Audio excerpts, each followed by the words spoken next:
Boa noite a todos, sejam todos bem-vindos a mais uma aula do nosso curso de Estudos Estelares. Na nossa aula de hoje, nós havíamos prometido, na nossa última aula, que nós falaríamos sobre a supraconfederação e a confederação multidimensional, que seriam as duas últimas federações das quais nós falaríamos. E aí eu fui buscar o conteúdo no livro para poder gerar os slides, para poder dar aula, e eu observei que no texto, para poder falarmos sobre a supraconfederação e a confederação multidimensional, existiam termos que ainda a grande maioria de vocês não teve acesso, que são termos ligados às grandes ordens do universo. Porque lá fala assim, os membros da ordem Voronandek fazem parte da supraconfederação. Aí eu tenho certeza que alguém ia levantar o dedo e falar, Odair, que ordem é essa, Voronandek? Aí, porque a ordem de Melquisedeque tem um contrato com a confederação multidimensional. Odair, o que é isso, Melquisedeque? Que ordem é essa? Aí eu parei para pensar, eu falei, não, faz sentido. Se eu falasse sobre essas duas organizações antes de falar das ordens, com certeza eu estaria colocando o carro adiante dos bois. E muita gente ia ficar voando. E se me perguntassem, Odair, me explica o que é a ordem de Lanonadek. Aí eu gastaria pelo menos meia hora explicando para vocês. E aí não ia ficar bacana a nossa aula, porque ia interromper. Então eu cheguei à conclusão de que antes de falar dessas duas organizações, seria ideal que nós falássemos para vocês sobre as ordens do universo. Esse conteúdo, ele foi retirado na íntegra, não tem uma só palavra do Odair, não tem uma só palavra de outro autor. Esse conteúdo foi retirado na íntegra do livro A Origem das Confederações Estelares, do Rodrigo Romo.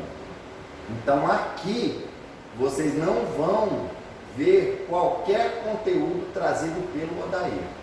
É um conteúdo trazido pelo Rodrigo Romo. Inclusive no finalzinho está lá, que ele pode ser explorado, desenvolvido, trabalhado, multiplicado, replicado, desde que se respeite e não se acrescente ou modifique nada no texto, e que também identifique o seu autor. Então estou deixando bem claro para vocês que nós vamos falar para vocês de conteúdo trazido de um livro específico do Rodrigo Romo, tá bom? Aí, depois que nós falarmos dessa situação das ordens, das grandes ordens, nós vamos falar para vocês dessas duas últimas federações, que são as grandes federações, que é a supraconfederação e a confederação multidimensional. Depois delas, nós vamos fazer um apanhado a respeito da hierarquia universal. Nós vamos começar com a hierarquia do nosso sistema solar, aí vai subindo a hierarquia do nosso do braço de Órion, da galáxia, do nosso universo local, do nosso superuniverso, do multiverso. Nós vamos falar sobre as capitais e como é feita essa administração. Nós vamos falar assim de uma forma bem simples, nós não vamos nos aprofundar, como por exemplo nós vamos falar do conselho de anciãos ou anciões de dias, que regem galáxias que regem universos. Porque quando a coisa fica muito grande, muito vasta, um regente só não é adequado. Geralmente cria-se um conselho em que as decisões são tomadas em conjunto. A própria Sheliana fala que lá no planeta dela, né, é um conselho de anciões que é inclusive eleito pela população para poder dirigir todo o planeta, né? Então é bem interessante a gente ver que isso acontece em todos os planos. E um dia o nosso planeta vai chegar nesse nível. Vai chegar no nível de que não haverão mais fronteiras. Todas as nações do nosso planeta serão uma só nação. As raças serão uma só raça, a raça humana. Ponto. Não vai ter essa divisão de territórios, de cor, de credo, de religião. Não vai existir mais isso. E aí vai haver um conselho mundial que vai governar o nosso planeta. É assim também em outros planetas superiores, como Júpiter, Marte, Vênus. Todos eles têm esses conselhos que dirigem esses planetas. Bem, vamos então voltar ao tema da aula, que são essas ordens do universo. E aqui nós vamos falar de algumas delas. Odair, esse exemplo que você está citando aí, ele é taxativo? Não, é exemplificativo. Podem existir outras ordens, que nós inclusive não tenhamos acesso, não tenhamos informação a respeito delas. E inclusive ordens de outros universos, de outros superuniversos. Então é algo muito complexo para a gente entrar em muitos detalhes. Mas aquelas que são relatadas no livro, a gente trouxe para vocês, tá bom? Nós vamos falar da primeira ordem, a ordem de Voronandek. Essa ordem, a ordem de Voronandek, é proveniente das estruturas criacionais mais antigas, desde que o universo existe, dentro de todas as suas realidades e possibilidades na linha de tempo e espaço e na multidimensional. Ou seja, essa ordem, ela existe há bilhões, se não trilhões de anos. A gente pode chamar até naquela contagem que muitos falam, né, em éons, há milhões de éons atrás, né? Eles existem e eles existem em todas as realidades do nosso universo, nas realidades paralelas, nas linhas temporais e inclusive nas linhas multidimensionais, nas várias dimensões que compõem o nosso universo.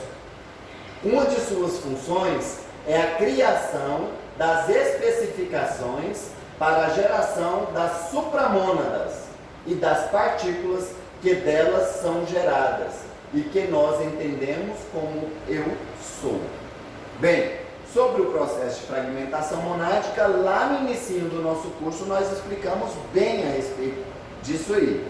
O que é mônada, o que é supramônada, o que é o eu sou. De repente a pessoa vira e fala assim, Odair, mas eu não sei isso aí, dá para você explicar? Agora parar a aula para isso seria perda de tempo. Por quê? Porque se você correr lá no nosso canalzinho no YouTube, entrar no canal do Ser Humano e buscar nos antigos vídeos, principalmente nos vídeos desse nosso estudo, que é o estudo Estudos Estelares, você vai encontrar, tá certo? Vamos lá, dar continuidade. Os vórtices de energia dessa ordem têm relação com os seres divinos, denominados anciões dos dias, últimos dos dias, portadores dos dias e portões da vida, dentre algumas das ramificações e explicações das hierarquias que atuam nos projetos da vida em Ravona. Isso aqui é muito interessante a gente ver, falar desses seres, anciões dos dias, últimos dos dias, os portadores dos dias. Quem foi um ser de altíssima estirpe, que nós já falamos aqui na nossa aula, que é um ancião de dias, que inclusive é considerado portador dos dias? Quem? Metatron, exatamente. Que é, vamos dizer, o regente supremo do comando temporal, certo? E ele é considerado um dos últimos dos dias, um dos portadores dos dias, é justamente porque ele tem a chave. Portador, ele é o portador da chave, que é aquele cubo que geralmente tem na imagem dele, acima da cabeça dele, que é o cubo de Metatron, que é uma nave temporal, é uma Merkaba de salto temporal e salto multidimensional, que pula de uma dimensão para outra, que pula de uma linha temporal para outra. E aí a gente vê falar deles mais uma vez, ou seja, o ensinamento se completa, as pecinhas vão se encaixando. Com relação aos projetos de vida em Ravona, lá na nossa aula nós explicamos a estrutura do multiverso, né? A gente explicou isso no nosso curso da Hierarquia dos Iluminados, tem conteúdo sobre isso, e também nas primeiras aulas do nosso curso nós falamos sobre Ravona como sendo a capital do multiverso, que é chamado lá no livro de Urântia de super universo, né? O grande universo. E aí a gente vê que eles trabalham ligados diretamente a Ravona. Então são seres que não estão aprisionados a esse ou aquele universo. Eles têm conexão direta com Ravona. E por isso eles podem passar de um universo para o outro e trabalhar em outro universo, de um universo para o outro. Um exemplo disso, que é citado pelo Ben-Daidi no livro Contagem Regressiva, o próprio arcanjo Metatron, ele era de um universo vizinho e ele estava num trabalho cocriacional lá desse universo, e ele quis trazer esse trabalho cocriacional dele para o nosso universo. Então ele veio para o nosso universo, o universo de Nevadon. Ok? Vamos continuar.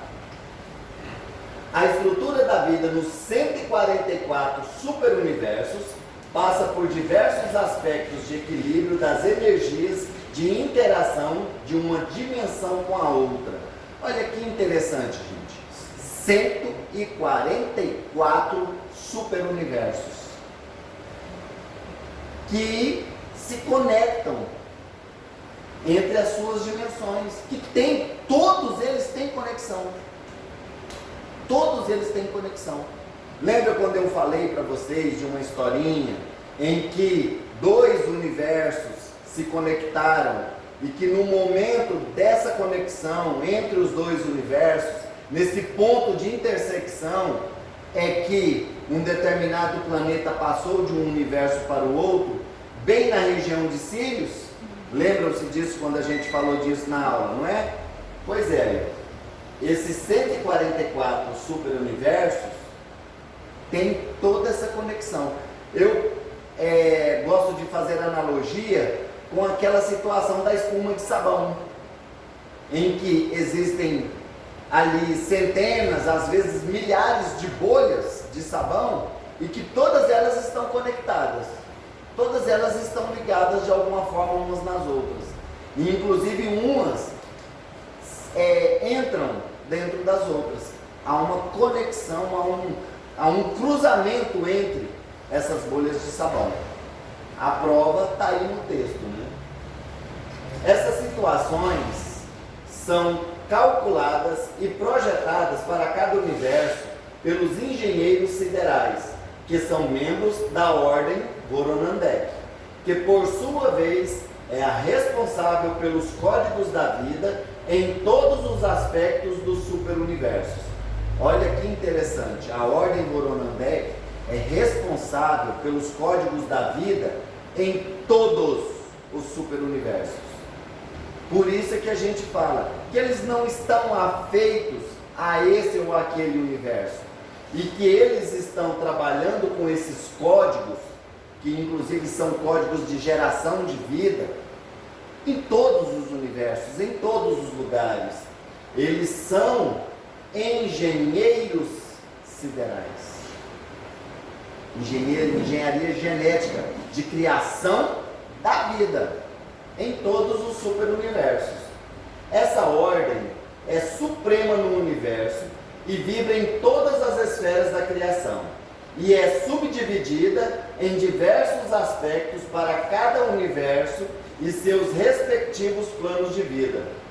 O ponto de atuação entre 1D e o infinito da criação está sob o seu controle e as suas especificações.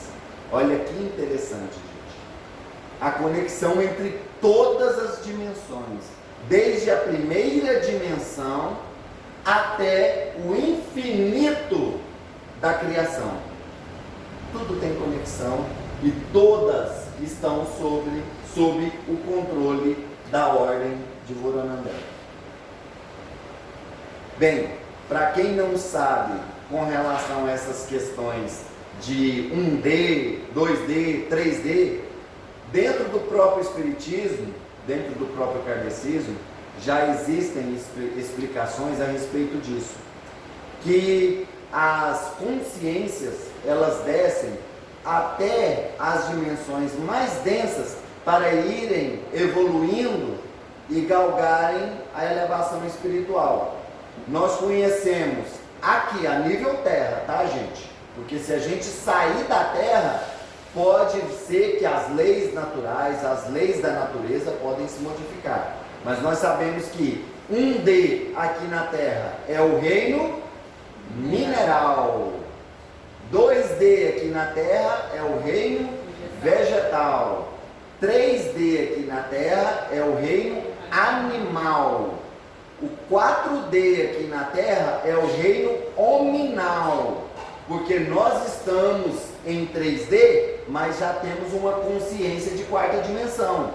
Porque nós já conseguimos reconhecer esse nível de quarta dimensão, que é a densidade da matéria. Então nós já conseguimos definir isso, certinho? E aí vai subindo. 5D é o reino ascensional. 6D é o reino angelical. 7D, arcangelical. Aí vai subindo, até chegar lá naquela supramônada que a gente viu falar agora, certinho?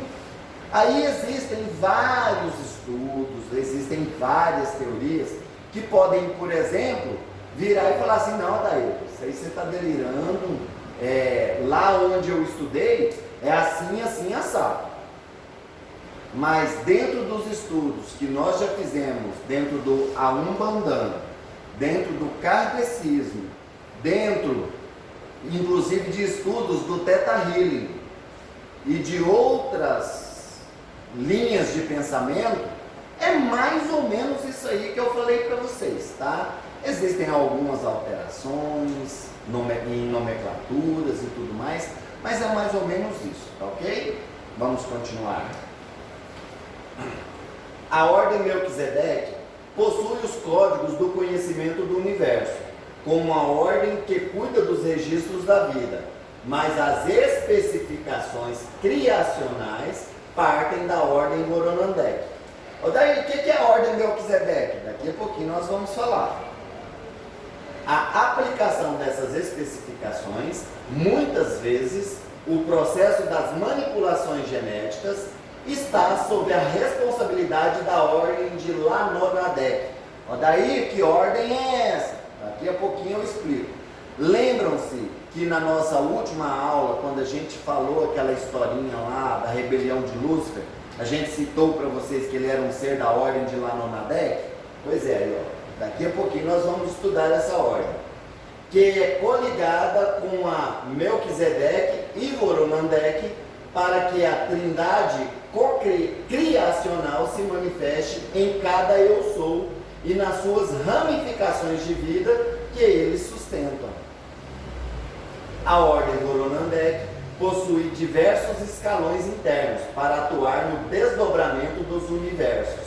Muitos deles são conhecidos, mesmo desconhecidos, mesmo para as equipes administrativas dos universos locais e das outras esferas da criação relativa aos filhos paradisíacos.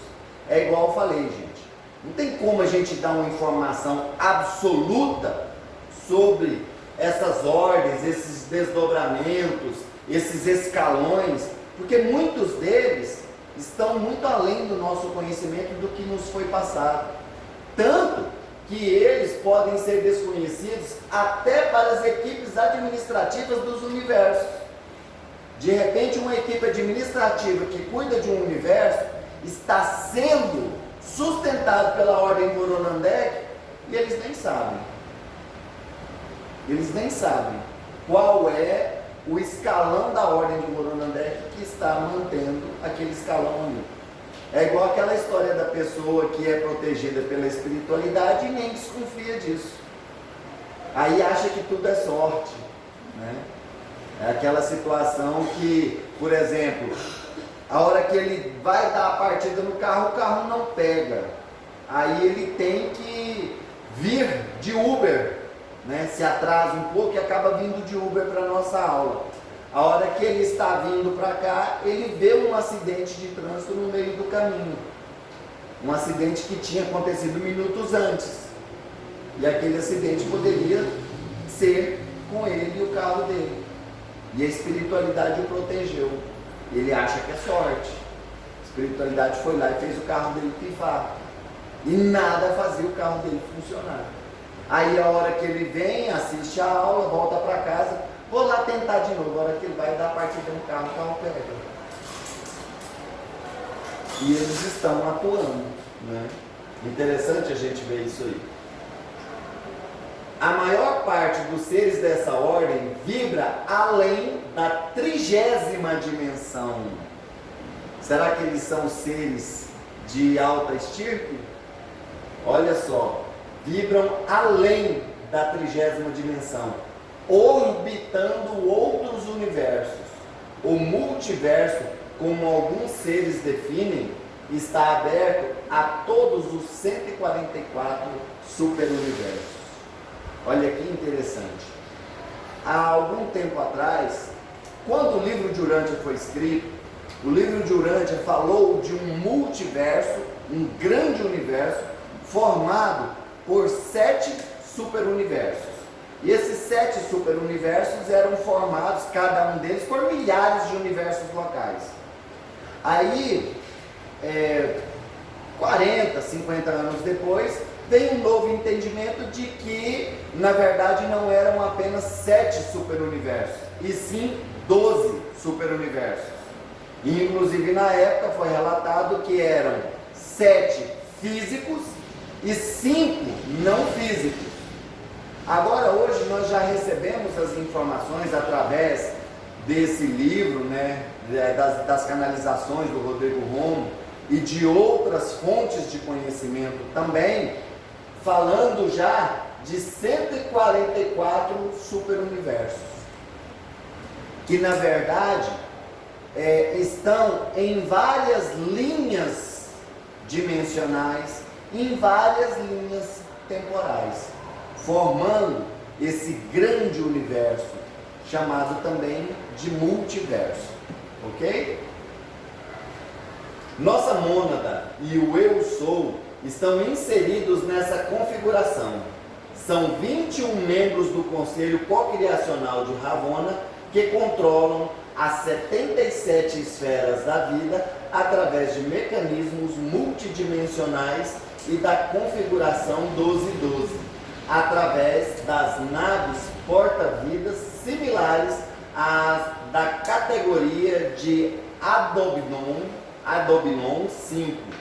Esses centros de controle gerenciam a vida e as propostas apresentadas pelos filhos paradisíacos de cada esfera da criação.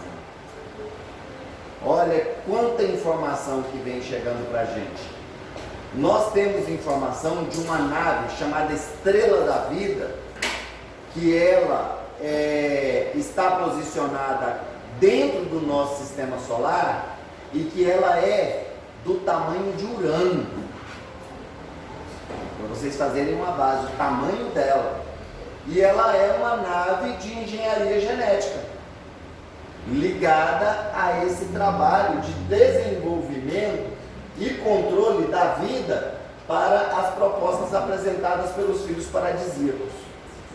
Como, por exemplo, o nosso caso, o projeto adâmico, providenciado, criado por Micá de Nebadon, o nosso Deus local, que criou o projeto adâmico, doando da sua própria energia, do seu próprio DNA micaélico para a criação dessa raça.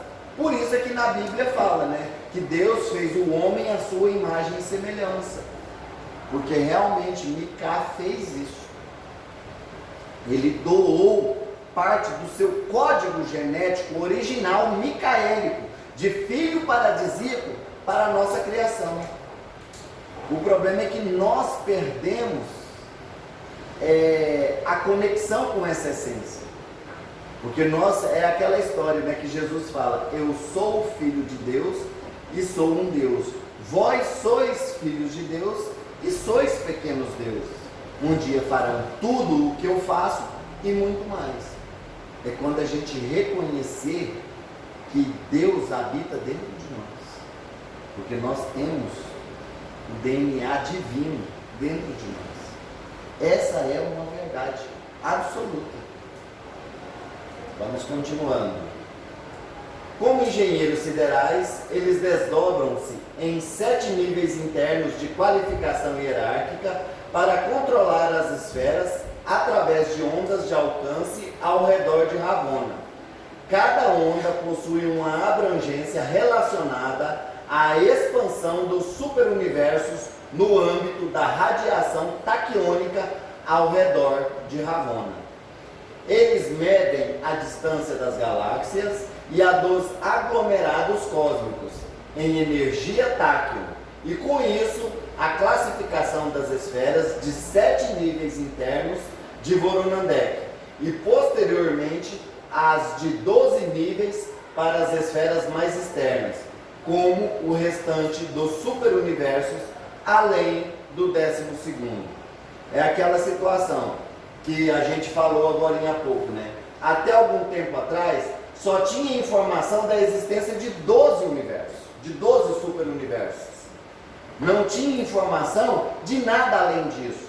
Agora, hoje, já vem algumas informações falando que além desses 12 superuniversos, existem 140, vamos colocar aí, né? 132 universos, superuniversos, além desses 12, para vocês verem o tanto que a criação é grande. E outra, ela continua se expandindo, porque esse é o propósito da criação, é expandir, sempre.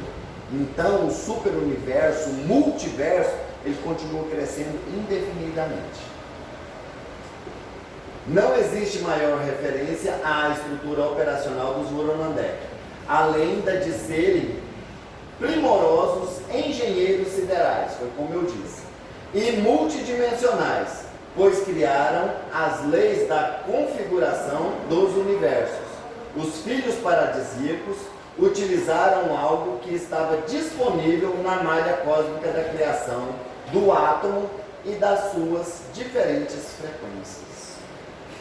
Está vendo a amplitude do trabalho deles?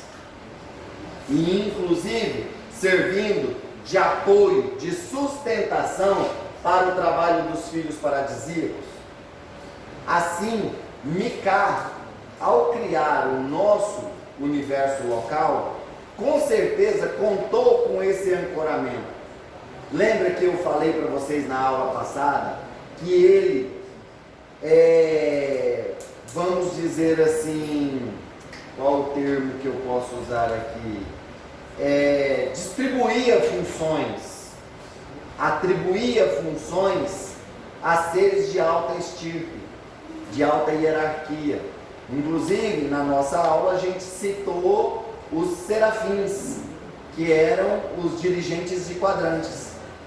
Mas há uma ordem muito superior a essa, que é a ordem de Voronandek, que não está atrelada a esse ou aquele universo, e sim ao multiverso como um todo, inclusive em todas as suas frequências e dimensões.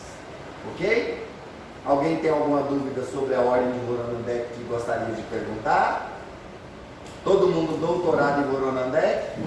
Tem gente aí que para falar Voronandek vai enrolar a língua, hein? Então tá bom, vamos continuar, gente. Podemos definir que as especificações do universo multidimensional existente, além de Ravonna, foram transferidas através dos portadores da lei divina, a ordem Voronandek, para Ravonna, bem como o que definimos como galáxias e tudo o que se procura entender na cosmologia moderna. Olha só que profundidade, né? As especificações do universo multidimensional existente além de Ravonna, porque nós conhecemos só até Ravonna, né, Roberta? Agora vem informações que existe algo além de Ravonna, mais profundo ainda, mais completo ainda. Olha que fantástico. Sim, Juliano? Tem um portal para outro sistema parecido. Para você ver, né? Um portal para um outro sistema muito parecido com o nosso aqui. Tanto é que alguns mapas que estão sendo analisados recentes da Ilha Brasil da ONU mostra a Ravonna, Shankar, que é a capital, né? Isso. E sabe aquele... os nossos mapas aqui, mapa cartográfico tem a estrela, eu esqueci o nome dela, e o N em cima. Isso, a Rosa dos Ventos. Rosa dos Ventos. Os atuais está vindo com algo parecido ou com o N de norte e setinha para a direita. Ah, certo. Ou seja, tem alguma coisa ali. Legal. Isso aí é bom. Ó. Os novos mapas do super universo agora já estão vindo com referências de que existe algo além. Esse é da própria Ravonna. Da própria Ravonna, não é? Da própria capital. Porque aí tem a capital fica no Isso, centro. exatamente. Ravonna, na verdade, é uma espécie de super universo, né? E tem a sua capital. Legal. É impressionante que ele está com um taquiônico lá, né? É tudo. A energia de táquions é essência no universo, né? Bem, agora nós vamos falar sobre a ordem de Goronandek. Olha aí, os nomes só vão se complicando, hein?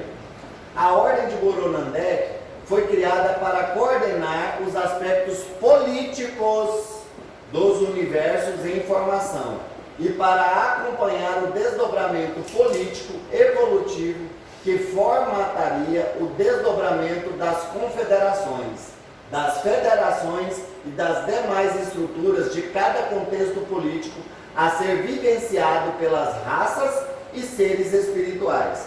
Por isso é que eu falei, gente, como que eu vou falar de confederação, de federação e de supraconfederação sem falar desses seres? Porque eles estão intimamente ligados à formatação política dos universos. E essa formatação política é justamente sobre aquilo que eu falei para vocês na nossa última aula, que Deus cria, mas delega funções. Ele cria, beleza, ótimo, mas aí ele vai e pega e coloca alguém para dirigir aquilo ali. Eu usei uma analogia que a gente sempre gosta de usar, que é a analogia do próprio Brasil, que é uma federação, né? O Brasil não é chamado, o nome oficial do Brasil não é República Federativa do Brasil? Pois é, então essa república tem um presidente, mas esse presidente, ele comanda o país como um todo, mas esse país é dividido em 27 unidades, que são 26 estados mais o Distrito Federal. Então são 27 unidades. Cada uma dessas unidades tem um responsável, que é o governador. E cada uma dessas unidades também é dividida em várias outras micro-regiões que são chamadas de municípios. E cada município tem o seu prefeito, certinho? E todos esses aí têm os escalões ao seu redor e que eles vão delegando funções. Tem os secretários a nível municipal, tem os secretários a nível estadual, tem o secretariado a nível federal e tem os ministros de estado, não é? Então isso também acontece nos universos. Foi sobre essa situação que eu falei na nossa última aula, vamos dizer assim, naquele relato, que aquilo ali é algo que é igual eu falei para vocês não vão encontrar em livros, porque é um relato de uma experiência de desdobramento, de viagem temporal que eu fiz durante uma sessão. Então aquilo que está ali relatado naquela aula é mais ou menos o que é explicado aqui. Olha que interessante, né? Ou seja, o Odair não viajou na maionese assim não. Faz algum sentido o que o Odair falou para vocês. Vamos lá. Bem como o jogo político entre cada filho paradisíaco e suas interpretações sobre a vida e a sua manifestação, que passam a inserir as leis no universo através da estrutura cósmica que no momento entendemos como tronados. Isso aqui é muito importante a gente explicar a respeito dessa situação dos tronados aqui. Que hoje eu recebi um texto do nosso irmãozinho Sérgio falando do equívoco que há dentro de certos centros de Umbanda em cultuar os orixás como divindades do panteão de deuses africanos, trazendo as lendas africanas para dentro da Umbanda. Ele falou que o texto lá era bem claro, que isso não existia dentro da Umbanda, que lá dentro do Candomblé, perfeito. Aí eu entrei e comecei a conversar com ele no Zap e falar para ele, o problema é que as pessoas querem humanizar os orixás. E os orixás, na verdade, são energias cósmicas, universais, emanadas da fonte que tudo é. Emanadas do que nós podemos chamar de Deus, da fonte que tudo é. E essas energias, elas trazem as virtudes divinas para a criação divina. Então, essas energias cósmicas, que são nominadas lá pelo Ramatiz, naquele livro dele, Jardim dos Orixás, que é psicografado pelo Norberto Peixoto, ele fala dessas energias tronadas como sendo os 7 orixás primordiais, os 7 orixás tronados, que são Orixalá ou Oxalá, Iemanjá, Oxóssi, Ogum, Xangô, Iori e Orimá. Essas 7 energias são relatadas, mas não são pessoas que já reencarnaram aqui na Terra, não são deuses do panteão africano, são energias cósmicas, emanadas da fonte. O Ramatiz se refere a elas como o sopro de Deus, os 7 sopros de Deus. Então são energias. E a gente não precisa ir muito longe para podermos estudar sobre a teoria da dupla fenda, que a gente já falou para vocês várias vezes, que explica que tudo no universo é energia, em vários graus de adensamento. Energia condensada forma matéria, e existe a energia sutil que forma outros planos, mas tudo é energia. E que um elétron, que é energia condensada e é uma das partes que compõe o átomo, ele tem autonomia, ele tem consciência do que está acontecendo com ele ali. A dupla fenda, a teoria da dupla fenda, a experiência da dupla fenda mostra isso, que o elétron ele age de acordo com a presença do observador. Ou seja, essas energias tronadas primordiais têm consciência? Gente, se um elétron tem consciência, então essas energias também têm consciência. Inclusive, dentro da Umbanda, são chamadas de 7 Espíritos de Deus, né? A gente sempre faz a oração da Senhora da Luz Velada, né? E a gente evoca a presença dos 7 Espíritos de Deus, que são os orixás tronados. E eles são considerados a energia do polo positivo universal. E existem também os Exus tronados, que são o polo positivo dessa criação universal. Então é aquela situação que um dia eu achei interessante, não sei se foi alguém aqui na aula que falou, né? Orixá manda e Exu executa. Orixá manda e Exu faz. Mas a gente conhece a energia de Exu como sendo o polo negativo de uma mesma energia, como a nossa energia elétrica, que faz a lâmpada funcionar. Tem o polo positivo, que é a fase, e tem o polo negativo, que é o neutro. Sem um dos dois, a lâmpada não acende, o ventilador não liga, o projetor não funciona. Tem que haver os dois polos. Por isso toda tomada tem o polo positivo e o polo negativo. Sim? Nesse caso, eu ia falar, dizer assim também, que fica como assim, orixá é energia. Sim. Bom, é isso mesmo. E os Exus, os guardiões, eles foram pessoas, assim como nós, pessoas e que através dos demandados, né, dos altos e baixos, eles seguem. Na verdade, existe uma contradição aí. Os Exus tronados não são pessoas. Mas eles foram. Eles são.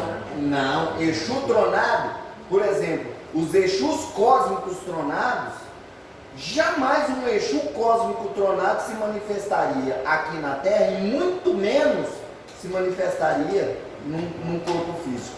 Jamais. Agora, o que se manifesta aqui na Terra são, vamos dizer, as hierarquias, as falanges ligadas a esses Exus tronados.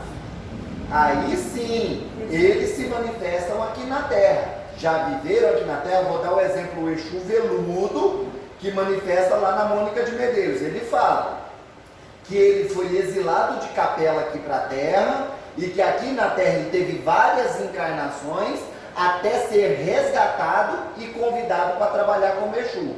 E inclusive ele trabalhou em, vamos dizer assim, no lado negativo, ele fez muita coisa errada. Aí sim, ele foi convidado a fazer parte da falange do Exu veludo, mas o Exu veludo tronado é cósmico, é uma energia cósmica, e que não incorpora, que não reencarna, que não se manifesta dessa forma. Agora, aquele Exu que se manifesta aqui é um soldado do exército desse Exu tronado. Aí sim, Que é um E soldado do orixá. E isso também acontece com relação aos orixás, porque no sincretismo das religiões africanas com o catolicismo, houve aquela situação de você dar nomes para as entidades dos orixás ligadas aos santos da Igreja Católica. Por exemplo, Oxóssi ligado a São Sebastião. Mas quando você vai ler a história de São Sebastião, você vai ver que a energia com que São Sebastião atuava é a energia cósmica de Oxóssi. Então São Sebastião é a representação de Oxóssi aqui na Terra. E como ele, existiram vários. Assim como a gente pega, por exemplo, a ideia de São Jorge com Ogum. Ogum não é a energia da demanda, do embate, do combate? Pois é. Então São Jorge não é considerado o anjo que combate o dragão, que combate as hostes negativas? Então São Jorge representa a energia de Ogum aqui na Terra. São Cosme e São Damião representam a energia do orixá Iori, não é? E inclusive tem aquele outro também, como é que é o nome dele? Dom. O Dom também representa a energia dos Ibejis, representa a energia de Iori. Quem lê a história de São Cosme e São Damião vão perceber que tem tudo a ver com a energia de cura de Oxóssi. Aí vamos fazer essa ligação aí de São Sebastião com Oxóssi. Na mesma forma, na mesma linhagem, nós podemos ver essa correlação entre Jesus e Oxalá. Jesus é um ser que vibra na energia cósmica de Oxalá. Então, quando se manifesta um Exu aqui dentro dos nossos trabalhos, esses Exus que trabalham conosco aqui, eles são falangeiros dos Exus tronados. Entendeu? Por isso eles vivenciaram suas vidas aqui. Guardião da Meia-Noite tem o livro do Rubens Saraceni para poder trazer informações para a gente. Exu Tranca-Ruas, Exu Marabô e vários outros que se manifestam. Na verdade, eles são, vamos dizer, falangeiros dos Exus tronados, que são energias universais, energias cósmicas universais. E uma energia dessa jamais desceria para reencarnar aqui, por exemplo, na roupagem de um malandro. Não, ele com certeza há seres aqui no plano físico que manifestam essa energia. E aí acabam entrando para a falange desses seres aí. Ok? Então é sempre bom a gente lembrar disso. Exu e orixá tronado, que são o que a gente chama de orixá cósmico, Exu cósmico, os tronados, eles são energias cósmicas universais. É algo muito além do que se manifesta aqui no Terra. É porque eu li alguma coisa sobre isso, mas o tronado, no que eu li, já era os orixás. Aí agora veio abaixo o tronado, que seria os guardiões, os Exu, abaixo dos orixás. Eu já conheci, onde eu conheci como tronado chá os orixás. Não, mas na verdade, nessa hierarquia, eles são, vamos dizer, é quase que um discípulo. iguais, energias iguais, porque elas têm que se complementar. Se uma estiver num padrão vibratório mais baixo, elas não vão se complementar. Então precisa ser junta, precisa ser em equilíbrio. Então vai por mim, tem o orixá tronado e tem o Exu tronado, e tem as falanges inferiores que vão descendo. Inclusive naquele curso nosso a Umbandã, é bem explicado isso aí, e na apostila do curso de Umbanda também é bem explicada essa relação em que vão descendo as hierarquias até chegar nos orixás, que eles chamam de orixás ancestrais, que esses sim incorporam aqui. Incorporam nos médios, aí fazem aquelas danças e trazem o axé para o trabalho. Da mesma forma, também nessa hierarquia, tem os Exus que vão descendo do tronado até os que se manifestam aqui na Terra, que são os guardiões de trabalho, pessoais e de escora que as pessoas têm. Ok? Então vamos lá. Sim? Só um complemento, né? Na cura quântica estelar, os tronados, eles têm, alguns já são muito conhecidos, né? Por exemplo, você falou aí agora o Tranca-Ruas. Tranca-Ruas. Ele é Starhawk de Sirius. Exatamente. Aragorn e Anco-Ramin de Orion. Pois é, e o que eu penso, tá? Olha daí, pensamento meu. Na verdade, o Starhawk, ele é um ser que se manifesta na energia de Tranca-Ruas, tronado. Porque Tranca-Ruas, tronado, é energia cósmica, universal. Então, ele não está só num lugar, ele não está só em Sirius, ele não é só Starhawk, ele é universal. Agora, Starhawk, sim, representa, personifica essa energia. Da mesma forma que Mika está presente em todo o nosso universo, não está? Sananda é a personificação de Mika para um certo quadrante, que inclusive a Mônica de Medeiros e a Sheliana falam que é a personificação de Mika para a nossa galáxia. E Jesus é a personificação de Sananda para o nosso planeta, para o nosso mundo. Então, eu penso, tá? Que de repente podem existir outras teorias. Eu penso assim, que Starhawk é uma personificação da energia cósmica que é Tranca-Ruas. Eu penso assim, da mesma forma que existem vários outros também nessa mesma linhagem. Agora, desses falangeiros, que o máximo na cadeia que a gente incorpora é o coroado, né? Isso, exatamente. O máximo que a gente incorpora é o coroado. Vamos lá, continuando. A energia primordial dos tronados representa seres que estabelecem e aplicam as leis cósmicas que regem os universos. Está vendo aí, ó? A gente vai vendo a informação vindo no texto, olha aí, ó. A energia primordial dos tronados, está vendo? É energia primordial, energia cósmica, universal. Representa seres que estabelecem e aplicam as leis cósmicas que regem os universos. Podemos definir que as especificações técnicas do multiverso e as suas leis de ação e reação foram passadas para o aspecto jurídico e para o controle da ordem Goronandek, de forma a sustentar o equilíbrio em cada segmento dos universos desdobrados de Ravonna. Com o surgimento dos desdobramentos da supraconfederação, esses seres também enviaram seus representantes a cada nova esfera de vida nas diversas dimensões que fossem necessárias. Olha que interessante, tá vendo?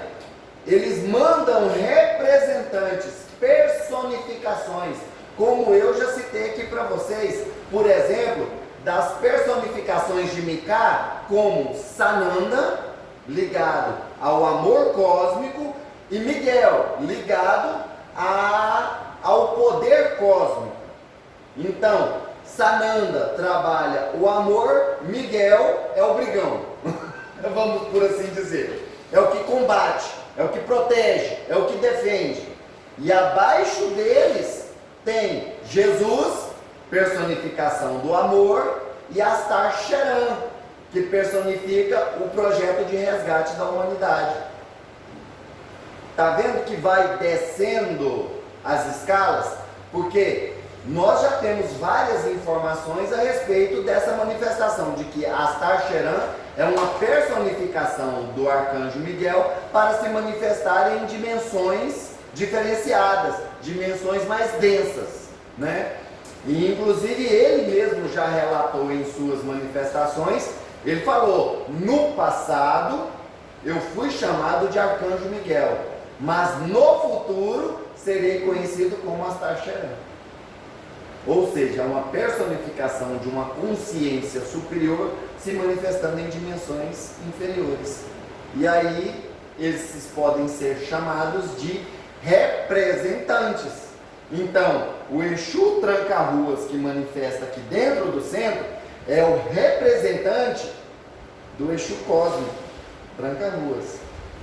Assim acontece em todas as linhas, ok? Continuando. Onde que eu parei aqui? O que gera a transferência das leis multidimensionais para cada nova realidade a ser estabelecida no fluxo atômico do universo. A Ordem Goronandek passou a utilizar grandes estrelas massivas das galáxias como foco da emanação de suas almas e como inspetores no universo, atuando junto ao almirantado da supraconfederação. Olha aí, a supraconfederação é formada por almirantes e tendo autoridade junto aos filhos paradisíacos para acordos e sentenças no contexto político criacional, as galáxias de exílio a serem formatadas e as futuras barreiras de quarentena dos centros mais controversos estavam a cargo da jurisprudência Goronandek em cada universo local e nos quadrantes próximos às capitais administrativas do universo. Ou seja, os projetos de exílio que a gente viu lá no nosso curso de Aumbandã, falando da energia, por exemplo, a energia de Ogum, que foi responsável pelos processos de exílio que foram trazidos aqui para a Terra, são regidos, os projetos de exílio são regidos por essa ordem. Os projetos políticos são regidos pela ordem Goronandek.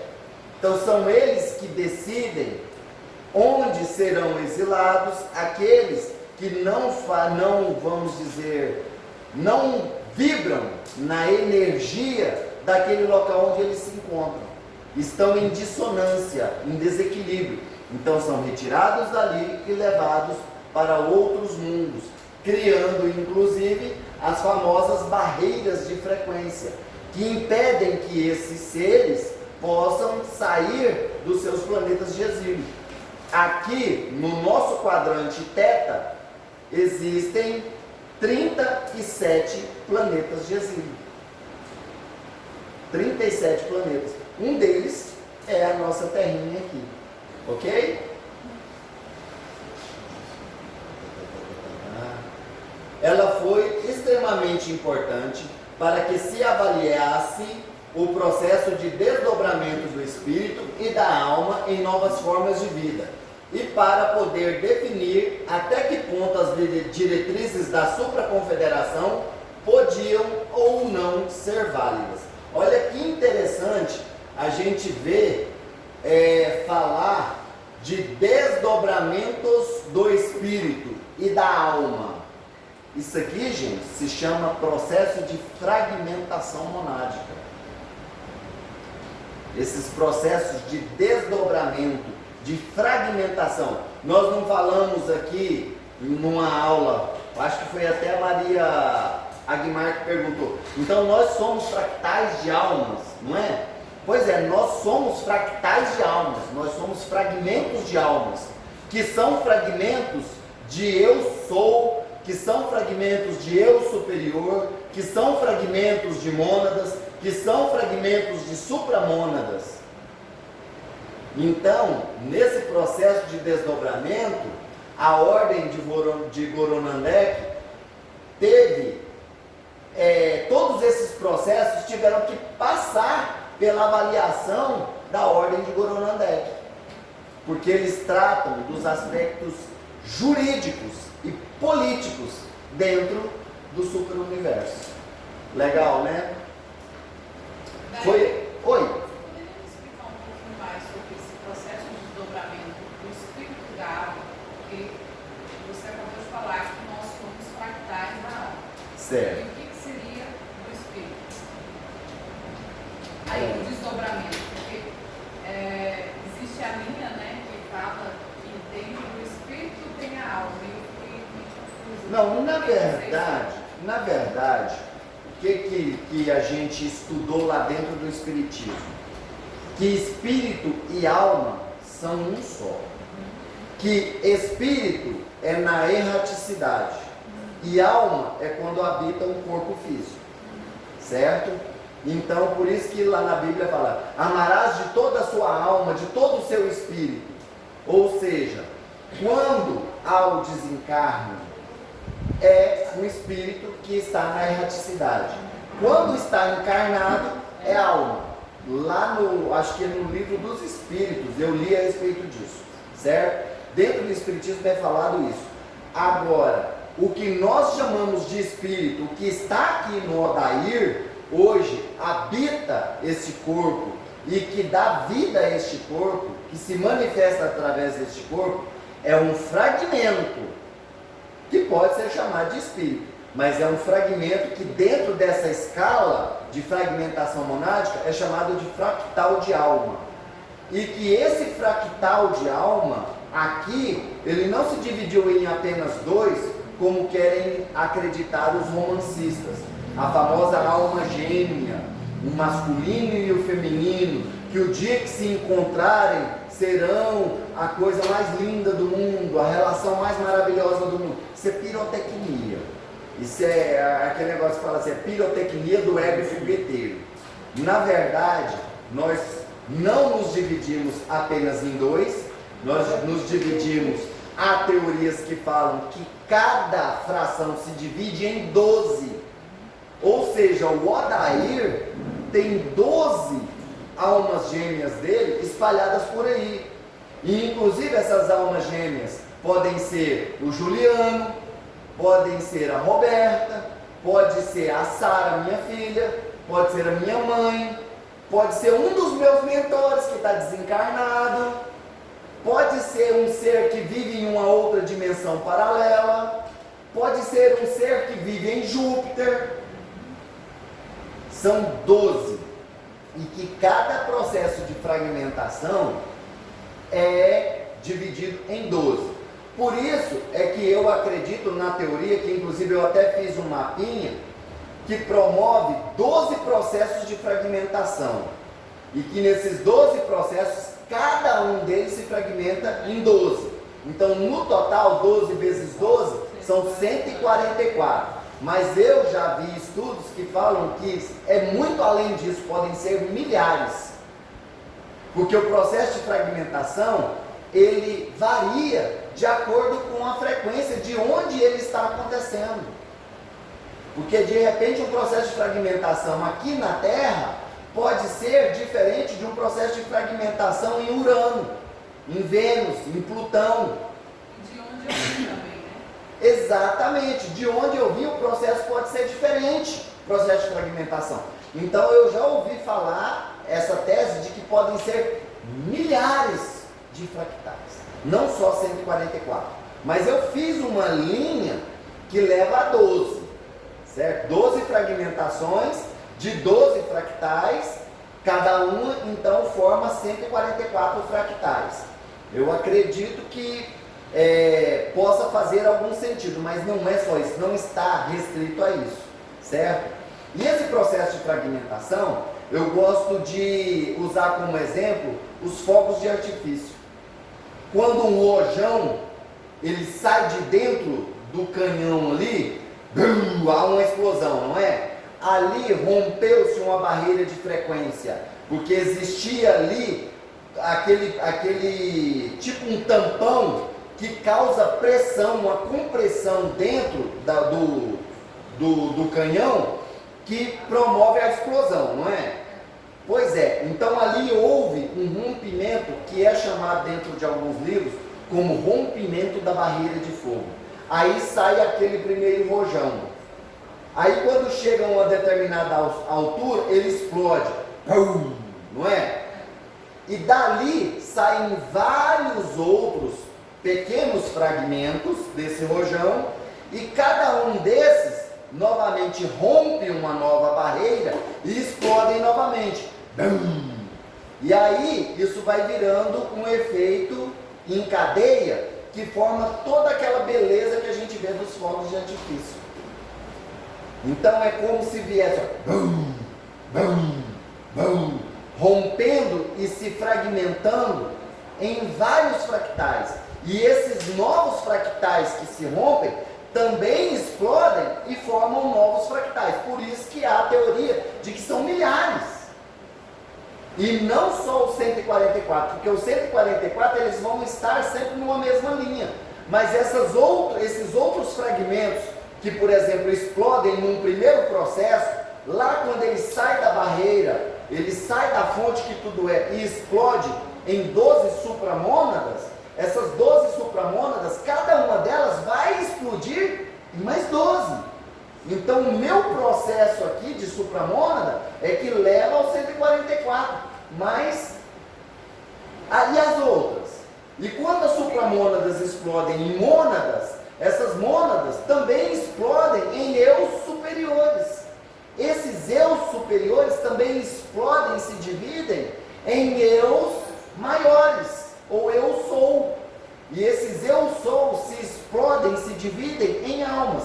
E essas almas se dividem em fractais de almas, que são chamados de espíritos e que habitam os nossos corpos. Ok? A gente já deu essa aulinha há um tempo atrás, mas é bom a gente revisar. O contexto da evolução nas relações psíquicas estavam em constante avaliação pelos membros da Ordem Goronandek, o que representou o amadurecimento dos filhos paradisíacos primordiais. Porém, nem todos os descendentes dos filhos paradisíacos primordiais entenderam o processo e o aceitaram, o que gerou o desvio de conduta e as guerras pelo poder que se seguiram a esse desentendimento cósmico. As descendências, como Saratem e outros, buscavam apenas o entendimento do poder e da corrida entre os primordiais mais antigos. Esse exemplo de Saratem aí é o exemplo que a gente sempre cita como ela sendo uma descendente de Anhotak, que é também um filho paradisíaco que representa a energia do anticristo. Mika é o filho paradisíaco que representa a energia crística.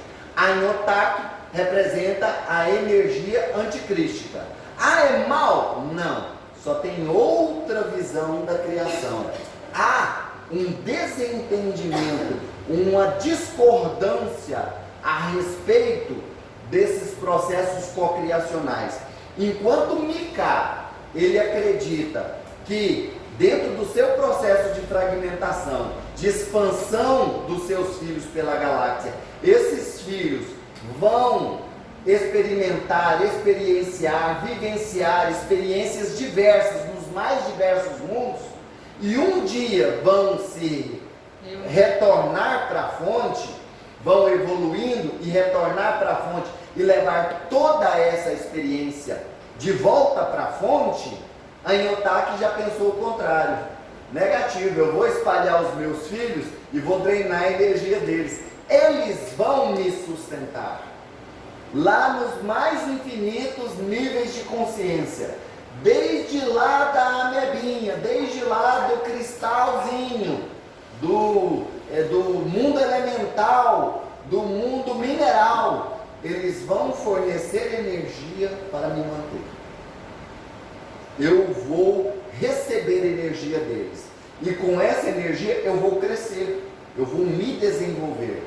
Mika acredita aqui, quer ver, cadê?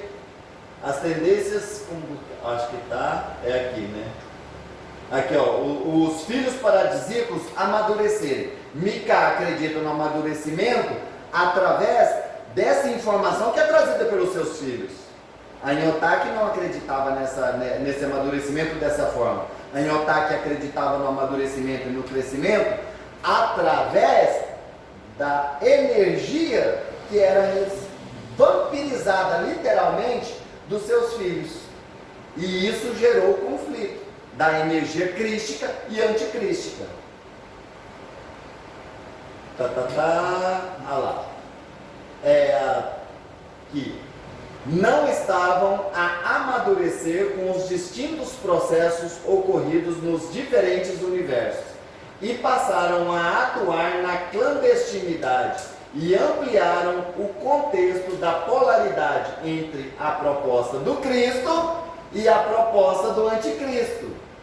A Anyotaki e Bikai então são inimigos? Não. São apenas propostas diferentes. São apenas propostas, visões diferentes. É igual a gente vê, né, a questão de polaridade política, por exemplo. Né? Uns veem de uma forma, outros veem de outra. Mas a intenção ali é buscar o bem maior, não é? Mas um vê de uma forma, o outro vê de outra. Um é capitalista e quer que o país cresça pelo capitalismo. O outro é socialista e quer que o país cresça pela força do povo. Pronto. Mas ambos querem a mesma coisa, querem o bem. É interessante a gente ver isso, né? E a Anyotaki acredita que através do seu crescimento, os seus filhos também crescem. Então por isso eles têm a obrigação de fornecer energia para ele. É como, por exemplo, um rei que cobra imposto dos seus vassalos, dos seus senhores, dos seus lordes, dos seus duques, dos seus condes, que pagam imposto, pagam tributo para a coroa. A Anyotaki acredita nessa tese. Já Miká não acredita nessa tese. Ele acredita que esses vassalos vão crescer e um dia vão chegar ao posto de reis. E vão trazer toda essa bagagem para completar essa informação. Nos níveis mais densos, surge nesse sentido de polaridade a busca do poder e do controle de um ser como Satanás e como Leviatã, que no contexto de Teta acabariam por gerar complicações a centenas de raças e planetas, seres ligados à descendência indireta do genoma de Anyotaki. Está vendo aí? Seres como Satanás e Leviatã acabaram criando mais problemas, principalmente porque eles vinham dessa descendência energética de Anyotaki, manipulada por Saraten, que era, vamos dizer assim, um filho, né? Porque Anyotaki é assexuado, mas a gente sempre coloca como filha, né? Saraten como filha de Anyotaki, né? Seria um desdobramento como um filho paradisíaco menor do filho paradisíaco maior que é Anyotaki. Continuando, que representaria Oi? Ah, tá. Seres ligados às descendências do genoma de Anyotaki, que interpretaram as leis e diretrizes de Anyotaki em seu benefício e interesse próprio. Esse contexto é muito importante para que futuramente possam vocês quebrar os contratos que os mantêm presos à dualidade entre o bem e o mal. Inclusive, o provável contexto de exílio na Terra está associado às leis que as federações copiaram da Ordem de Goronandek, na evolução de seus contextos políticos e sociais. Está vendo? Até o processo do exílio aqui na Terra, ele foi copiado, né, foi associado pelas federações do processo da Ordem de Goronandek para todo o universo. Porque fala aqui do nosso quadrante, né, o quadrante de Teta, que é o quadrante de 21 galáxias que fazem parte desse quadrante, que é um quadrante menor que faz parte de um quadrante maior, que é o quadrante de Naoshi, que tem 49 galáxias, né, Juliana? 49 galáxias. Para vocês verem o complexo, o quão complexo é isso tudo, né? Então a gente vê seres que a gente vê o nome, né, como Satanás, Leviatã, como seres ligados apenas ao contexto terreno, e na verdade são seres que estão ligados ao contexto de todo um quadrante de 21 galáxias, acima até do padrão da Via Láctea. 21 galáxias. Agora vamos falar da ordem de Melquisedeque. A ordem de Melquisedeque hoje é a mais conhecida delas, porque é a ordem a qual está ligada o nosso querido Sanat Kumara, que é da ordem dos Kumaras de Vênus, que é um representante da ordem de Melquisedeque. Responsáveis pela legislação existencial dos universos, pelo armazenamento das informações nos registros akáshicos, tinham que realizar o ponto de equilíbrio entre as outras ordens do universo e buscar codificar e resguardar as informações geradas pelo desenvolvimento da vida em todos os planos possíveis. O comando temporal, que já atuava em sincronicidade com as outras seções da supraconfederação e da confederação multidimensional, passava a ajudar no desdobramento da ordem de Melquisedeque, para amplificar a capacidade de absorção dos equipamentos do chamado Registro Akáshico Universal, que é uma das atribuições mais importantes dessa organização. Com base nesse registro, é possível decodificar as leis do universo para cada planeta sistêmico no qual a ordem Melquisedeque possui representantes. Olha que legal, gente. A ordem de Melquisedeque, ela está presente em todos os planetas, tendo seus representantes, e eles são responsáveis por guardar os registros históricos de cada um daqueles planetas. Os registros akáshicos. E os nossos? Oi? E os nossos registros? Os nossos registros akáshicos, eles estão dentro de nós. Acredite. Você já estudou sobre o agregado espiritual humano, com os corpos e níveis espirituais? Tem o corpo físico, que é esse aqui que se manifesta. O corpo duplo etérico, que é a bateria que faz isso aqui funcionar. O corpo astral, que é o veículo de manifestação no plano espiritual e que dá forma ao nosso corpo. O mental concreto ou mental inferior, que está ligado à nossa inteligência corriqueira, comum, diária, material, certo? O nosso corpo mental abstrato, que está ligado a nossa intelectualidade, sentimentos, pensamentos mais profundos, que inclusive é chamado de abstrato porque está ligado às coisas que não se pode medir, como por exemplo a inteligência, o amor, a fé. Tem como medir a fé de alguém? Não. Tem como medir o amor de alguém? Não. Tem como medir a inteligência de alguém? Podem falar, tem o teste de QI, é o teste mais furado do planeta. Porque uma pessoa pode ser completamente analfabeta e extremamente inteligente. Agora no teste de QI vai chegar lá e tem um monte de jogo de matemática, de jogo lógico para a pessoa fazer. Não é coerente. Então, tem o corpo búdico, que tem os registros existenciais nossos. Isso a gente vai ver lá no curso de apometria. Lá no curso de apometria tem tudo isso, e no curso de Umbanda também. Tá? Nosso próximo curso, que é o curso básico de apometria, a gente explica detalhadamente tudo isso aí. Quando? Certinho? Oi? Quando? É o próximo curso nosso. A hora que a gente terminar esse aqui, começa o de apometria.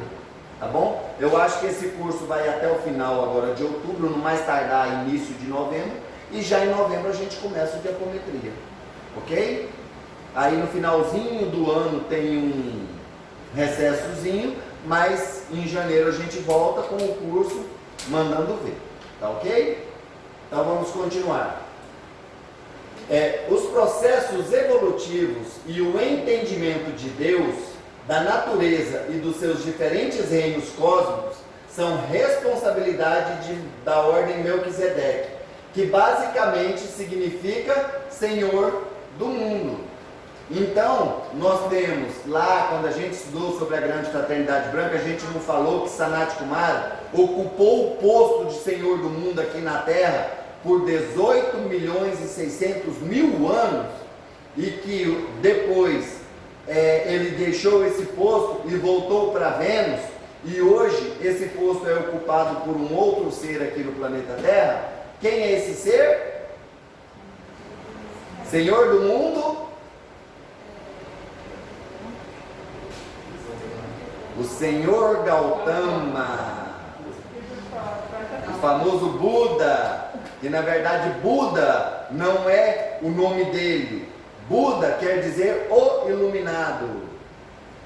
Então, não só ele alcançou o grau de Buda, mas, por exemplo, o Senhor de Maitreya hoje é considerado o Buda da evolução do planeta Terra. Lembra lá na nossa primeira aula que a gente falou sobre a grande fraternidade branca? A gente falou sobre isso aí, né? Há umas 3 aulas atrás, né? Antes da gente falar dos comandos, a gente falou sobre isso, né? As atribuições da grande fraternidade branca. E o Senhor do mundo hoje no planeta Terra é o Senhor Gautama. Ou seja, ele é o responsável por guardar os registros akáshicos do nosso planeta. Toda a história do nosso planeta está guardada em Shambhala. Em que, gente? A gente já falou. Aonde que estão guardados? Lembra que a gente falou do Superman? Vou estar todo mundo aqui, agora eu mesmo. Lembra que a gente falou do Superman com aqueles negocinhos que ele descia lá e aí tinha a história do planeta dele? Estão guardados em cristais. Saint Germain, naquele livro Mistérios Desvelados de Saint Germain, ele fala que toda a história do planeta Terra está guardada em cristais. E esses cristais estão guardados em Shambhala, numa sala toda especial em Shambhala, que é a capital espiritual do planeta Terra. Ok? Quem não viu sobre isso, sobre essas informações, busquem lá nas aulas antigas do nosso curso, a hierarquia dos iluminados, tá? Nosso curso fala direitinho sobre tudo isso aí, ok? E a gente ainda citou o exemplo na época, eu lembro como se fosse ontem, da gente citar o exemplo do Superman com os cristais que guardavam a história do planeta dele lá, de Krypton. Lembram-se? Eu gosto de fazer essas ligações aí, porque fica gravado e a gente não se esquece, ok? Garantir que as bases primordiais dos filhos paradisíacos e dos engenheiros siderais Voronandek sejam preservadas e ensinadas em todos os planetas é a sua maior responsabilidade. Ensinar o conhecimento da verdade, as bases primordiais dos filhos paradisíacos. Ensinar as leis universais, que são embasadas principalmente no amor.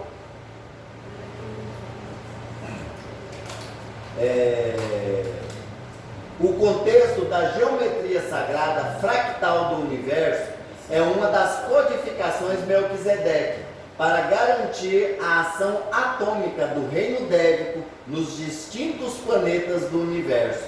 Esta organização acabou por ser o chamariz do Conselho Kármico Galáctico, de forma natural pelas suas atribuições, e com isso definiu o processo encarnacional de todas as almas e espíritos desdobrados em seus eu sou e mônadas, além da esfera de 8D. Olha que interessante, gente, eles falarem de processos de desdobramento de eu sou e mônadas, além de 8D. Ou seja, tem pedacinho do Odair, da Maria Guimar, do JJ, do Juliano, em várias dimensões. Em várias dimensões.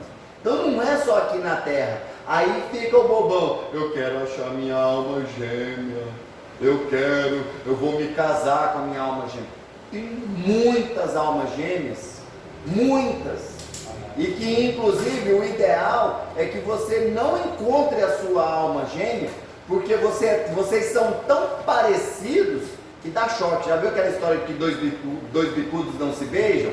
Pois é, porque você não vai encontrar alguém que te complementa.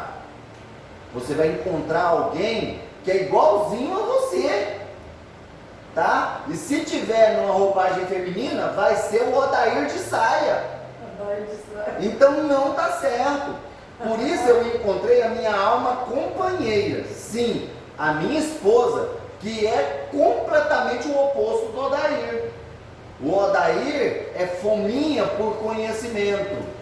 A minha, como eu brinco, a minha alma que geme, a minha alma companheira, já prefere a prática. O Odair é fogo, ela é água, ela apazigua. O Odair é o esquentadão, ela é a calma na relação. É o equilíbrio do Odair, é a harmonia na vida do Odair. A espiritualidade, toda vez que se manifesta aqui na casa, fala que ela é a minha base de sustentação, porque ela é que me põe no eixo, ela é que me equilibra, porque senão eu surto. Eu sou esquentado, eu sou um barril de pólvora sem barril. Então, é ela quem me acalma, é ela quem me equilibra. Inclusive, um outro pedacinho meu, que faz muito bem esse papel, é a Sara, minha filha, que já foi revelado aqui no grupo, que ela é um fractal meu. Então, é ela quem contrabalanceia, junto com a Cássia, que é a mãe, esse barril de explosões que é o Odair. Danado que tem Ogum na cabeça e Ogum no decanato. Então dá para vocês imaginarem. Ogum e Ogum. Brigão 100%. Então, graças a Deus, eu tive a oportunidade de encontrar uma alma companheira. Esse negócio de encontrar alma gêmea não dá certo, não. Aí eu vou e topo com o Juliano. Alma gêmea de calça. Tá certo? Não. Então, não funciona. Não funciona esse negócio. Então, a gente tem que ter essa concepção de quebrar essa ideia aí, que eu acho que virou já um tipo de holograma, de que a pessoa tem que encontrar a alma gêmea dela. Eu estou passando por um processo de aprendizado com um rapaz que ele tem 21 anos e pôs na cabeça que ele tem que encontrar a alma gêmea dele. 21 anos e pôs na cabeça que ele tem que encontrar a alma gêmea dele. Aí é o seguinte, ele olha para Maria Guimar, se apaixona pela Maria Guimar é minha alma gêmea. Aí ele nutre aquele amor mais louco pela Maria Guimar. Até que um dia a Maria Guimar se cansa desse grude, ela vira e fala, sua alma gêmea é desse cara não. E tchau, e dispensa ele. Pronto. Está lá o menino em depressão, porque a alma gêmea dele dispensou. E infelizmente isso acontece com muita gente, mas é muita gente mesmo. Essa eterna busca pela alma gêmea já virou um holograma, vamos dizer, mundial. Está todo mundo procurando a alma gêmea. Outro dia teve uma moça que me procurou querendo saber a respeito dessa situação de alma gêmea. Eu fui e falei para ela, ó filha, o negócio é o seguinte, procura a alma que geme, não procura a alma gêmea não. Se você achar a sua alma gêmea, você vai querer esganar ela, porque ela é igualzinha a você. Tanto que um dia eu lancei uma pergunta num grupo aí, né? Você se casaria com alguém exatamente igual a você? Não dá certo, Deus o livre. Ok? Então vamos continuar. Oi. Se eu casar, eu mas cada um tem uma experiência. Se cada fractal de alma, ela tem uma experiência. Exatamente, cada um tem. Exatamente. Então isso não significa que em relação à personalidade seja igual. Mas sabe o que pode Não acontecer? estou romantizando não. Eu só estou assim colocando. Porque aí podem ser diferentes, cada um viveu uma experiência, né? E aí são diferentes. Mas sabe quando que eles vão se unir? No processo de reunificação. Aí sim eles vão se reunir. Aí a experiência que você trouxe vai se unir à experiência que eu trouxe. Mas fractais, se casarem um com o outro, ou viverem um romance, uma experiência romântica, é quase que nula essa ideia. Não, sim. Eu só estou colocando a ideia seguinte. De que não são tão iguais. Não são tão iguais assim, porque cada um teve uma experiência. Exatamente, eu concordo com você. Mas eu acho que, sei lá, energeticamente não bateria. Eu acho que se colocar que cada um para achar uma pessoa, um ser, né, mais compatível com a consciência que você tem, é muito mais interessante que você encontrar alguém exatamente como você é. A compatibilidade seria de consciência, os mesmos propósitos singulares. Exatamente.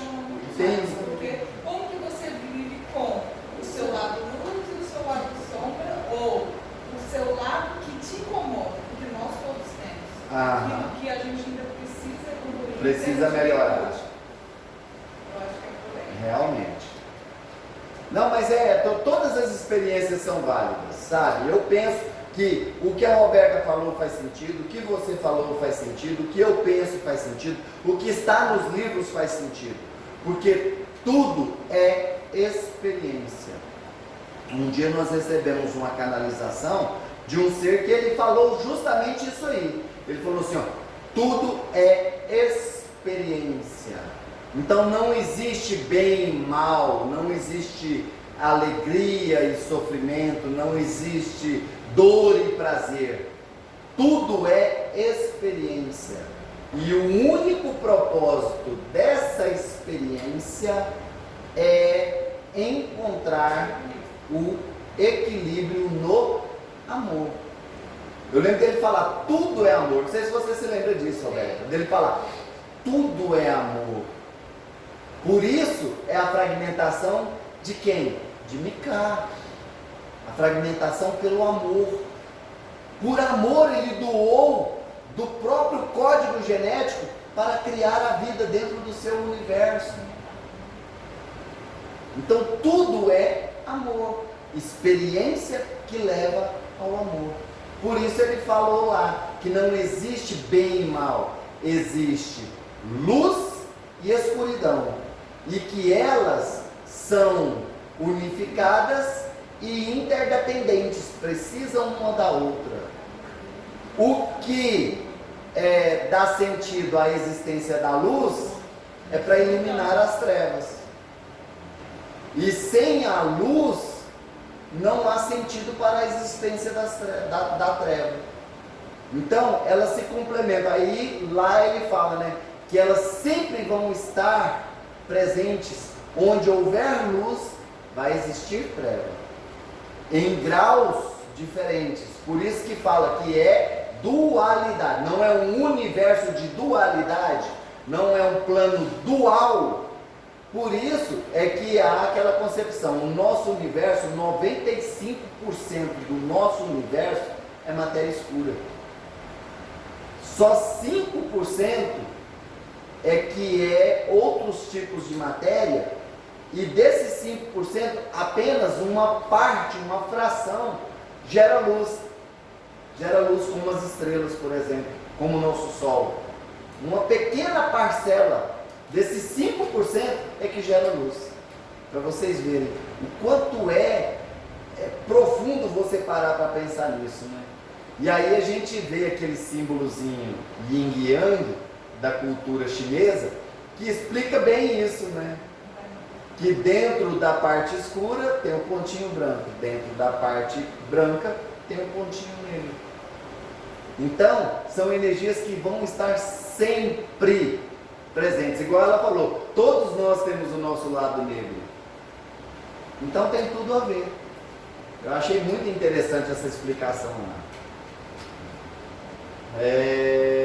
Bem, aqui eu terminei esse texto.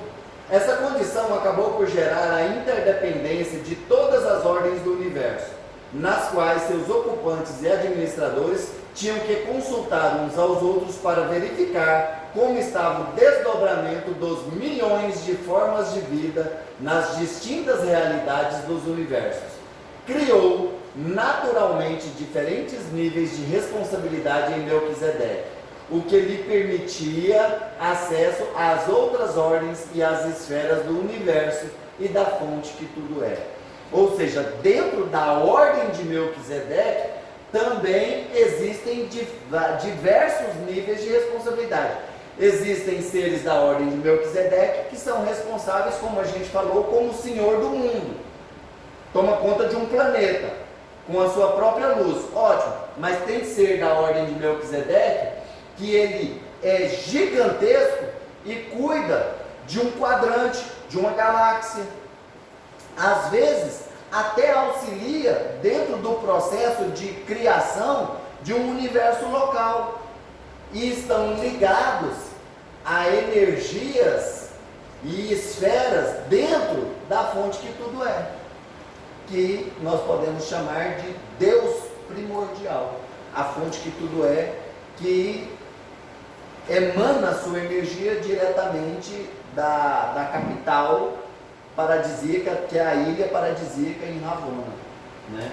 Por esse motivo, a ordem de Melquisedeque é a mais conhecida e citada nos contextos religiosos das distintas federações abaixo de 8D, por serem os mais presentes e possuírem a interatividade com as diferentes raças de cada planeta, sendo que seus representantes são sacerdotes da fonte, que ajudam a transmitir os ensinamentos da energia Cristo Miguel e de tantas outras no plano superior. Olha que interessante, né? Eles são sacerdotes da fonte. Eles trazem o conhecimento da fonte para cada um dos mundos existentes, né? Em cada planeta. E eles sempre vão trabalhar para a harmonia das mais diversas raças que compõem cada planeta. E aí eu não estou falando só de raça humana, mas as diversas raças que existem aqui, como os animais, as plantas, e dentro do reino animal, os mamíferos, os répteis, os anfíbios, os marinhos, os cetáceos, os peixes, uma infinidade de espécies. E eles promovem essa convivência em harmonia, essa interatividade, essa coexistência entre as mais diversas raças. Desta organização surgiu em conjunto com representantes Voronandek a ordem Lanonadek, que foi confundida com engenheiros siderais, por serem aqueles que deram fisicalidade às especificações do éter. Ou seja, teve gente que confundiu a ordem de Lanonadek com a de engenheiros siderais, porque a ordem de Lanonadek, ela está além, a ordem de Voronadek, que é a ordem dos engenheiros siderais, ela está além dos superuniversos, do multiverso, do superuniverso, dos universos locais.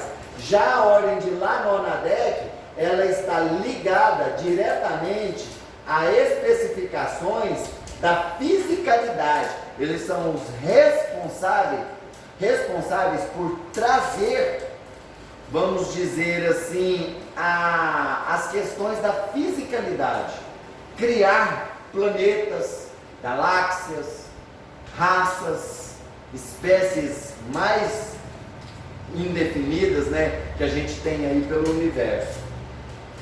Agora nós vamos falar dessa ordem, né, que é a ordem de Lanonadek, uma hierarquia responsável pela execução dos projetos e especificações dos filhos cocriacionais de Ravona, membros desdobrados da ordem de Voronadek e Goronadek, que necessitavam das codificações de Melquisedeque para cada galáxia em conjunção com a supraconfederação, para ajustarem a criação sistêmica em planetas abaixo de 12D. A criação das condições ambientais e da qualificação dos genomas para as diferentes situações da criação abaixo de 12D foi conseguida pela ordem de Lanonadek primária, que possuía uma equipe representante em cada galáxia. Essa ordem acabou por ser dividida em 4 grupos conforme as suas atribuições e o desdobramento dimensional nos planos da densificação dimensional das galáxias. A partir da codificação Melquisedeque, tinham como tarefa realizar e dar condições para que as especificações superiores pudessem ser cumpridas e manifestadas pelo espírito das mônadas. Isso lhes permitia gerenciar o processo energético das estrelas e a dinâmica evolutiva de uma galáxia inteira, além de intervir ou não nos genomas escolhidos para cada quadrante galáctico. Normalmente, a ordem Lanonadek primária está relacionada com o comando evolutivo dos genomas de uma galáxia, denominado de Shamuna, para a Via Láctea. Cada galáxia possui esse conselho de 12 governantes, que são os responsáveis pela viabilidade dos projetos Voronodek e Melquisedeque. Os grupos internos estão associados à capacidade de interação com as dimensões mais densas habitacionais das galáxias, até chegar à realidade de 3D como a entendemos na Terra. Olha que profundidade é o ensinamento a respeito dessa ordem, a ordem de Lanonadek, que é a ordem que gerencia o projeto evolutivo de genomas de uma galáxia inteira. Lembra quando eu falei para vocês que Lúcifer, como um ser da ordem de Lanonadek, ele não concordou com o projeto evolutivo que estava sendo trabalhado na nossa galáxia e que por isso ele interferiu e trouxe novos genomas e inclusive doou do próprio genoma para a criação de um novo processo evolutivo? Aí, ó, é porque eles são responsáveis por esses comandos evolutivos. Eles são responsáveis. E, inclusive, há, às vezes, até um desacordo entre esses seres e os seres das outras ordens, que estão sempre coligadas, sempre trabalham em conjunto. A ordem Lanonadek, a ordem Voronodek, a ordem Melquisedeque, a ordem Goronodek, todas elas trabalham juntas, unidas, em conjunto, ok? Os grupos internos estão associados à capacidade de interação com as dimensões mais densas habitacionais. Isso aqui eu já falei, né? Como entendemos na Terra. Ou seja, são responsáveis por esses processos de energias para a existência da vida até o nível de 3D, como conhecemos aqui na Terra. Os arcanjos são uma das linhas de comando que atua no Conselho Shamuna no âmbito das galáxias de Teta. Para a história de muitos planetas, os antigos Elohims ou Ciclopes eram representantes da ordem Lanonadek, assim como para outros antigos deuses do espaço. A conexão com o plano espiritual e físico de cada planeta ocorria com frequência entre as populações e os membros de Lanonadek e Melquisedeque. O processo de aprendizado e acoplamento de matrizes genéticas foi realizado por Lanonadek na maior parte dos planetas de Teta, que é o quadrante do qual nossa galáxia faz parte. O que gerou dúvida com relação ao contexto de deuses e sua verdadeira expressão física e espiritual.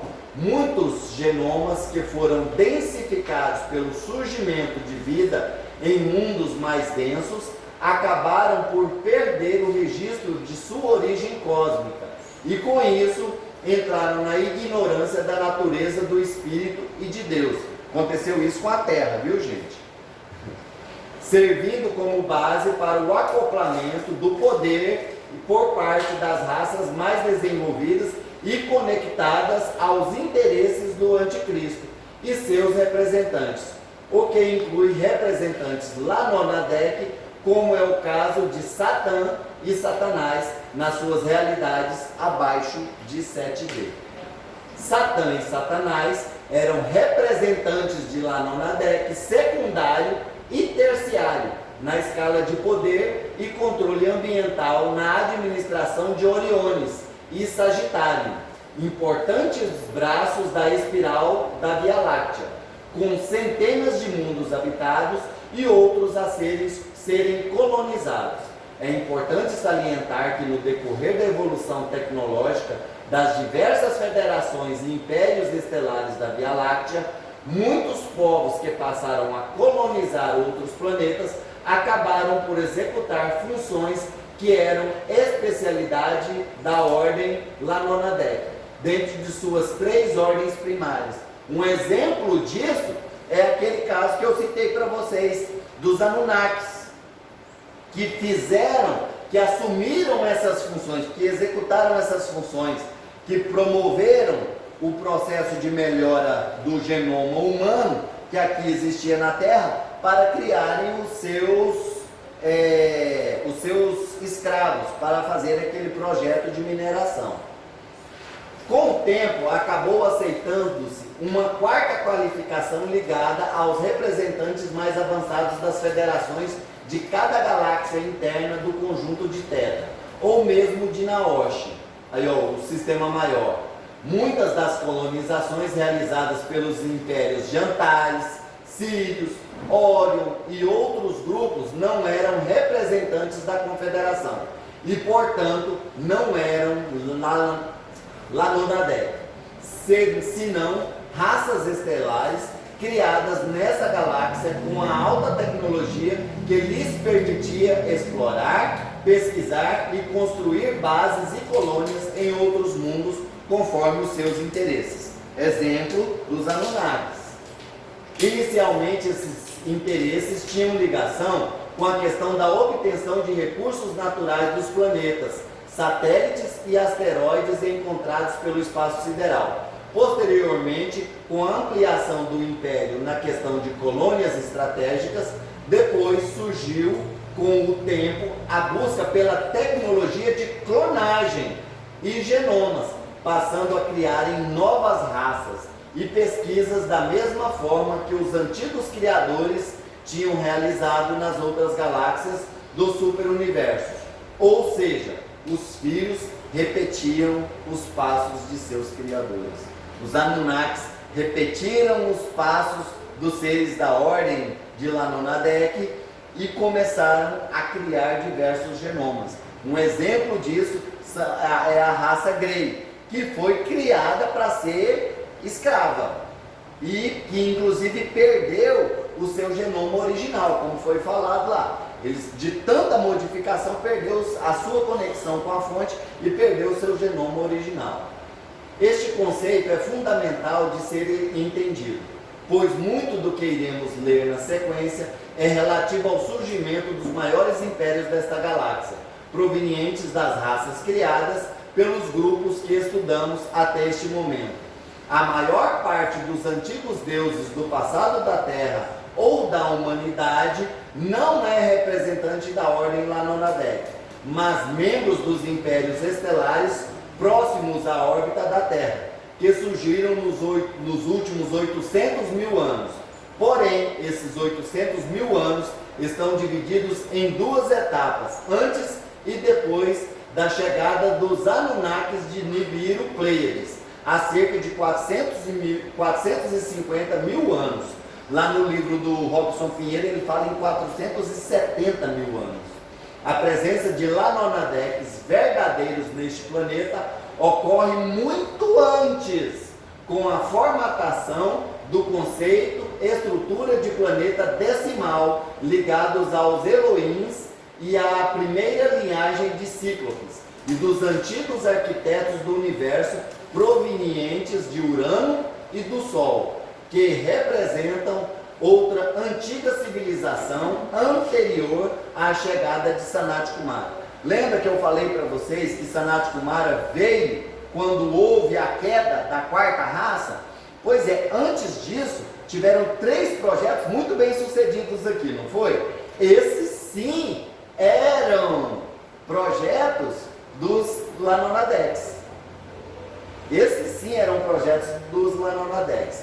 Os líderes dos antigos impérios que conseguiram contato com os representantes da Confederação Intergaláctica e sustentaram essa conexão na busca da fusão, geraram por herança e confiabilidade a ordem Lanonadec de 4º grau. Lembra que só ia até 3, né? Acabou por chegar à Terra no decorrer da história galáctica, como foi o caso de Sanat Kumara e suas equipes, representando a Fraternidade Azul de Sírios. Lembra que eles vieram de Vênus, mas representando a Fraternidade Azul de Sírios, por Vênus ser considerado um entreposto siriano, que era, na ocasião, a representante da Confederação Multidimensional e da Ordem de Micá. Devido a essas conexões, é fácil entender a dificuldade ao tentar identificar a origem dos membros estelares na história da evolução humana. É por isso que é muito complexo a gente definir quem que veio fazer esse projeto de evolução, quem foram esses seres, qual raça é que foi manipulada por qual ordem. É complicado. Aí, ó, este texto é parte integrante do livro A Origem das Federações Intergalácticas, de Rodrigo Romo, da Chantar Editora, editado em 2012. E pode ser compartilhado desde que o seu conteúdo não seja alterado e cite a fonte original, que é o autor Rodrigo Romo. Tá ok? Aqui, se vocês quiserem anotar, é o endereço do site do Rodrigo Romo, tá ok? www.rodrigoromo, todo junto e minúsculo.com.br, ok? Bem, alguém tem alguma dúvida, alguma pergunta a fazer sobre o conteúdo que foi explorado hoje? Com certeza vocês têm. Por isso, eu recomendo a vocês lerem o livro, tá? Que está ali, ó. A Origem das Federações Intergalácticas, do Rodrigo Romo. Leiam o livro, vale a pena ler. E depois vocês podem ler as confederações, né? Que é o Conf 1, 2, 3, 4, 5. Ele já está no 6, não é, Juliano? Ele está escrevendo 6, eu acho. Acho que ele já está escrevendo 6. Eu vi algum dia ele falando alguma coisa assim. Mas é a Supra, né? hoje, oi? O quinto é a Supra. O quinto é a Supra, é o que eu tenho. Exatamente. Então, eu recomendo a vocês buscarem a leitura. Não fica só com isso aqui não, porque isso aqui é um resumo do que está lá no livro. O livro tem coisas muito mais profundas. Aqui eu falei para vocês em alguns parágrafos, o que lá no livro tem 10 páginas de conteúdo. Então é muita informação. Por isso eu oriento vocês a buscarem mais informações, e não só com o Rodrigo Romo, mas também estudarem o livro de Urântia e outras fontes de informação. Tá ok? Alguém tem alguma pergunta que a gente possa responder por agora? Todo mundo doutorado nas ordens? Que bom! Então, gente, eu agradeço a todos vocês pela presença, pela atenção, pela disponibilidade em passarem aqui 2 horas ouvindo o Odair falar o tempo inteiro. De coração agradecemos, muito obrigado e namastê.